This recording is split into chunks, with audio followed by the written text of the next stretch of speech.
तर मला सांगा समृद्धीची संकल्पना कोणाची आहे? समृद्धीची संकल्पना तुमची माझीच आहे. आहे. 2014 सरकार आल्यानंतर तुमची आहे. समृद्धीसाठी एवढा विरोध झाला. मराठवाड्यापासून ठाण्यापर्यंत किती गावांमध्ये विरोध झाला. त्यावेळेस पीडब्ल्यूडी मिनिस्टर होते एकनाथ शिंदे. बरोबर, प्रचंड मेहनत घेतली. बरोबर आहे. संकल्पना तुमची, मेहनत त्यांनी घेतली. मग तुमचं जर लॉजिक लावलं तर मग एकनाथ शिंदेना पूर्ण श्रेय गेलं पाहिजे. नाही नाही, त्यांना देतोच मी श्रेय, हा त्यांना देतोच. हा एक लक्षात ठेवा, ही संकल्पना तुम्हाला जर पूर्ण क्रॉनॉलॉजी माहिती असेल तर ती पण सांगतो हम्म, की, आणि तुम्ही शिंदे साहेबांकडनं कन्फर्म करून घ्या हम्म, की शिंदे साहेब ज्यावेळेस मी MSRDC त्यांना दिलं, त्यांना नको होतं ते MSRDC शिंदे साहेबांना. उद्धवजींनी या खात्यात काहीच नाही म्हणून MSRDC त्यांना दिलं. फार नाराज होते, माझे चांगले संबंध होते. मी म्हटलं शिंदे साहेब तुम्ही काळजी करू नका, हे खातं आपण मोठं करून दाखवू. म्हणजे तेव्हापासून शिंदे आणि नाही, हा ऐका, ते तिकडे नाराज होते तेव्हापासून. ऐका ऐका ऐका हा त्यानंतर मी समृद्धी PWDला दिला होता. PWD त्याचं काम करत होती. मी PWD कडनं तो काढला आणि तो MSRDCला दिला. त्यावेळेस शिंदे साहेबांना सुरुवातीच्या काळात हे होईल असंच वाटत नव्हतं. एवढा पैसा येईल कुठनं? मी म्हटलं त्याची काळजी तुम्ही करू नका. मी पहिल्यांदा लँड ॲक्विजिशन हातामध्ये घेतलं. लँड ॲक्विजिशनला कोणी फायनान्स करत नाही. मी मुख्यमंत्री होतो, 500 कोटी रुपये उधार घेतले MIDCतनं, 500 कोटी उधार घेतले MSRDCतनं, आपल्या MMRDAतनं.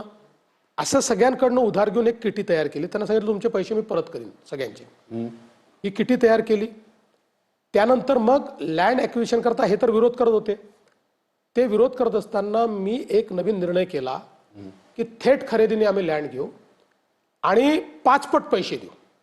आणि ज्या गावात उद्धव ठाकरेंनी त्या ठिकाणी सभा घेतली होती की तुम्ही जागा देऊ नका, मी एक झोलाछाप लोकांची एक पूर्ण टीम तयार केली आणि जवळपास 3 ते 4 महिने त्या झोलाछाप लोकांनी या प्रत्येक गावात जाऊन रोडचा फायदा काय, तुम्हाला काय मिळणार आहे ते समजून सांगितलं आणि मग गाव तयार झालं. आणि मग मी शिंदे साहेबांना सांगितलं की शिंदे साहेब, हे गाव जर आपण पहिलं पूर्ण एक्वायर केलं तर यातला प्रॉब्लेम संपला. शिंदे साहेब स्वतः त्या ठिकाणी गेले. त्या ठिकाणी जाऊन एका दिवसात सगळ्या रजिस्ट्र्या करून टाकल्या. एका दिवसात. ऐका, त्यामुळे मी कधीच एकट्याचं श्रेय घेतलं नाही. मी नेहमी सांगतो की हा जो समृद्धी महामार्ग आहे हा माझ्यामुळे आणि शिंदे साहेबांमुळे झाला. शिंदे साहेब त्यावेळेस शिवसेनेत होते ठाकरेंच्या. असतील ना. आता मग ते ठाकरेंचं श्रेय झालं. नाही, ठाकरेंचं याकरता होऊ शकत नाही की ठाकरेंनी त्यांना वाळीत टाकलं होतं.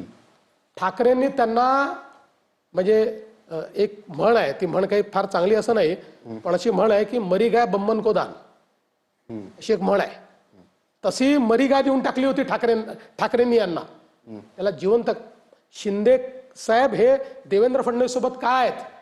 कारण त्यांना माहिती आहे की ज्यावेळेस ठाकरेंनी त्यांना संपवलं होतं त्याही वेळेस ते शिवसेनेत होते, त्यांच्यावर उभा राहणारा देवेंद्र फडणवीस. त्यावेळेस ते बोलायचे, उद्धव ठाकरे त्यावेळेस बोलायचे की मी पाठवलं एकनाथ शिंदेना. तुम्ही बोलतात तुम्ही पाठवलं एकनाथ शिंदे. नाही, मला एवढंच सांगा, म्हणजे मला तर आता, म्हणजे तुम्ही वाईट वाटून घेऊ नका, पण असा कोणी जर आर्ग्युमेंट केलं तर त्याच्या बुद्धीची मी क्यू करेन की ज्या प्रोजेक्टला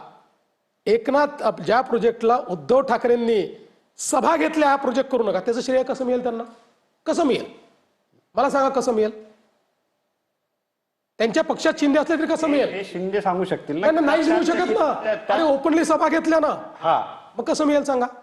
त्यांचा विरोध होता त्यावेळेस. ते होताच. उद्धव ठाकरे पूर्ण, अरे बाबा, हे बा उद्धव ठाकरे, आता तेही सांगतो एकच मिनिट. उद्धव ठाकरेंचं समृद्धी महामार्गातलं काय कॉन्ट्रीब्युशन आहे माहिती आहे? ते कॉन्ट्रीब्युशन हे आहे की आम्ही महामार्ग केल्यानंतर जेव्हा तो 70% महामार्ग झाला आणि सरकार बदललं, त्यावेळेस त्यांनी फक्त त्याचं नामकरण हिंदू हृदय सम्राट शिवसेना प्रमुख बाळासाहेब ठाकरे समृद्धी महामार्ग केलं. आम्हाला आनंद आहे, त्याचं आम्हाला दुःख नाही आहे, आम्ही समर्थन केलंय.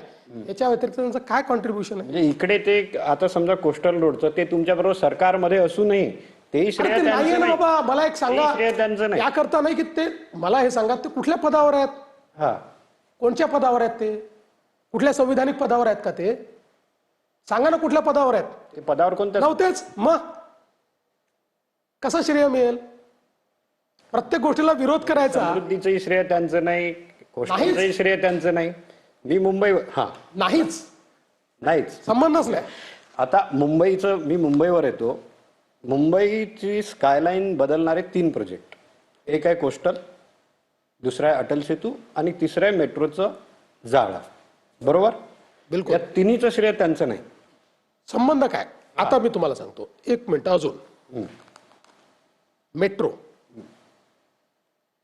जुन्या सरकारच्या 15 वर्षात 11 किलोमीटरची मेट्रो होती, त्याच्या पलीकडे काही झालं नाही. मी ज्यावेळेस मुख्यमंत्री झालो त्यावेळेस मी हा निर्णय केला की MMRDA नुसता पैसा जमा करते, तो खर्च करत नाही, इतके फिक्स डिपॉझिट फक्त करून ठेवले आहेत. आणि मुंबईची हालत अशी आहे की IT रिव्होल्युशन मुंबईतनं हैदराबाद आणि हे जे बंगलोरला गेलं, इन्फ्रास्ट्रक्चर डेफिसिटमुळे गेलं. आपण तयार नाही केलं. जे नितीनजीने पूल केले त्यानंतर काही आपण केलंच नव्हतं नव्याने. आणि म्हणून मी हा निर्णय केला की आम्ही या ठिकाणी मेट्रो करू. तुम्ही बघा, आम्ही ज्यावेळेस पहिल्यांदा मेट्रो प्लॅन केल्या त्यावेळेस आपल्या भरोश्यावर केला. आम्ही केंद्रालाही पैसे नाही मागितले. 417 किलोमीटर 437 किलोमीटरचं मेट्रोचं नेटवर्क हे 3 वर्षामध्ये मी प्लॅन केलं, त्याचं एक्झिक्युशन चालू केलं. आज त्यातले 200 किलोमीटरचं मेट्रो जवळपास म्हणजे 100 किलोमीटर डिलिव्हर झालंय, अजून 100 किलोमीटर आता डिलिव्हर होत आहे. आता देशामध्ये दिल्लीनंतर सगळ्यात मोठं नेटवर्क आपलं आहे. आणि हे जे काही आपण या ठिकाणी केलं, हे करत असताना त्याला विरोध करणारे हेच होते. कोणी विरोध केला? हेच सांगायचे मेट्रोची काय आवश्यकता आहे. आणि भाषणं आहेत ना, केवळ उद्धवजीची नाही, भाषणं तर राज ठाकरेंची आहेत की मेट्रोने काय आणि कोण मेट्रोत जाणार आहे. पुणे मेट्रो करता भाषण आहे त्यांचं की पुणेकर थोडी मेट्रोत बसणार, 2-2 लाख पुणेकर बसतात. मी तुम्हाला एकच गोष्ट सांगतो की हे विकास विरोधी आहेत. यांना विकास चालतच नाही. यांना लोकांना तसंच ठेवायचं, भावनिक मुद्द्यांवर भडकवत राहायचं, नवनवीन कॉन्स्पिरसी थिअरीज तयार करायच्या, त्याच्या भरोश्यावर राज्य करायचं, एवढंच हे. तुम्ही बोलता की